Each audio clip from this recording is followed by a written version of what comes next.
বিসমিল্লাহির রহমানির রহিম। আসসালামু আলাইকুম ডিয়ার ভিউয়ার্স, আশা করি ভালো আছেন। আপনি হয়তো ডাক্তারের কাছে গেলেন কিডনির কোনো প্রবলেম নিয়ে, কিডনি নরমাল টেস্ট বা গুলো করাবেন বা কিডনি একটা চেক আপে রাখবেন। যার পর ডাক্তার সাহেব আপনাকে ইজিএফআর টেস্টটা করতে দিল। ইজিএফআর টেস্ট করার পরে বললো যে আপনার কিডনির ইজিএফআর এর মান মানে মানে খারাপ এবং আপনার মানে কিডনির সমস্যা আছে। তো আপনি একটু চমকে গেলেন, আপনি একটু ভয় পেয়ে গেলেন। আমি নেগেটিভ দিয়ে শুরু করছি না। তো এটা কি আসলে এটা একটা সমস্যা? তবে ইজিএফআর নরমালি যাদের খারাপ হয় তারা ইচ্ছা করলে লাইফস্টাইল সব বিভিন্ন জিনিস মেনে ইজিএফআরটা ভালো করতে পারে।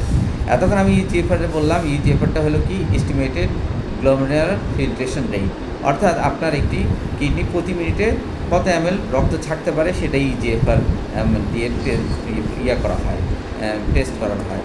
ইজিএফআর সাধারণত 90 বা তার বেশি থাকে যাদের এটা ভালো, তবে বয়স ভেদে ভিন্ন। 30-এর নিচে থাকে তাদেরকে গুরুতর সমস্যা হিসেবে চিহ্নিত করা হয় ইজিএফআর। তো ইজিএফআর ইজিএফআর দ্বারা রক্তের ক্রিয়েটিনিন কেমন আছে, ক্রিয়েটিনিন কি মানে খারাপ না ভালো, এগুলি টেস্ট করা হয়। বয়স লিঙ্গ এবং শরীরের মানে আকার আকৃতি, ওজন, ওবেসিটি ইত্যাদি ভাবে ইজিএফআর চেঞ্জ হতে পারে। ইজিএফআর কেন গুরুত্বপূর্ণ? ইজিএফআর থেকে কিডনির অবস্থান জানা যায়। ডায়াবেটিক মেলিটাস না হাইপার টেনশনের কারণে কোনো কিডনি ক্ষতি হচ্ছে কিনা এইটা সম্বন্ধে ইজিএফআর দিয়ে জানা যায়। সময় মতো যদি আপনি ইজিএফআর টেস্ট করে যদি কিডনির কোনো মানে রিস্ক থাকে, আপনি যদি সচেতন থাকেন, তাহলে ইজিএফআর মানে আপনি মানে বাড়ানো যায় এবং আপনার কিডনি ক্ষতিগ্রস্ত হইতে রক্ষা করে। তা আমি তো এতক্ষণ ইজিএফআর সম্বন্ধে বললাম, এখন আমি বলবো যে ইজিএফআর বাড়ানোর জন্য আপনি কী করবেন।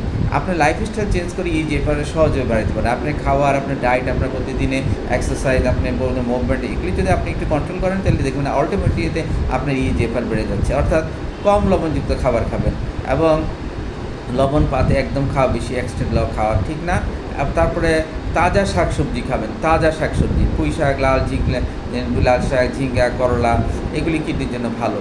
পরিমিত ফলমূল খাবেন, আপেল, পেয়ারা, পেঁপে, পাকা পেঁপে, কাঁচা কলা, কাঁচা পেঁপে, তারপরে এগুলি খাবেন, এগুলি কিডনির জন্য ভালো। এগুলি অ্যান্টিঅক্সিডেন্ট দেয় এবং কিডনিকে সুরক্ষা দেয়। ভালো মানের প্রোটিন, সাদা মাছের সাদাংশ, ডিমের সাদাংশ, তারপরে মাছ রুই, কাতলা, এই ধরনের যেসব মাছ সাদা মানে রক্ত মানে রেড মিট না, এই ধরনের খাবার রেড মিট একটু অ্যাভয়েড করাই কিডনির জিএফআর যাদের কম তাদের রেড মিট অ্যাভয়েড করে এবং ফাস্টফুড এগুলি এড়ায় চলবেন। তারপরে অতিরিক্ত চর্বিযুক্ত খাবার এগুলি অ্যাভয়েড করবেন এবং নিয়মিত 30 রক্তচাপ নিয়ন্ত্রণ রাখবেন, ডায়াবেটিস নিয়ন্ত্রণ রাখবেন, ধূমপান মুক্ত থাকবেন, অ্যালকোহল খাবেন না, বিশেষ করে ধূমপান, অ্যালকোহল শরীরের জন্য ক্ষতিকর, এবং ওজনের নিয়ন্ত্রণ রাখবেন।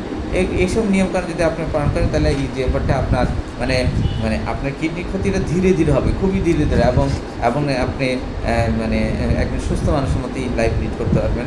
তো অবশ্যই যে কোনো পরামর্শ মানার আগে অবশ্যই ডাক্তারের সাথে যোগাযোগ করে নেবেন, কারণ কিডনির এই জিএফআর যদি কোনো চেঞ্জ হয়, নিজে নিজে কোনো চিকিৎসা করাটা ঠিক নয়। অবশ্যই একজন কোয়ালিফাইড ডাক্তারের সাথে পরামর্শ করেই করতে হবে। ধন্যবাদ। আসসালামু আলাইকুম।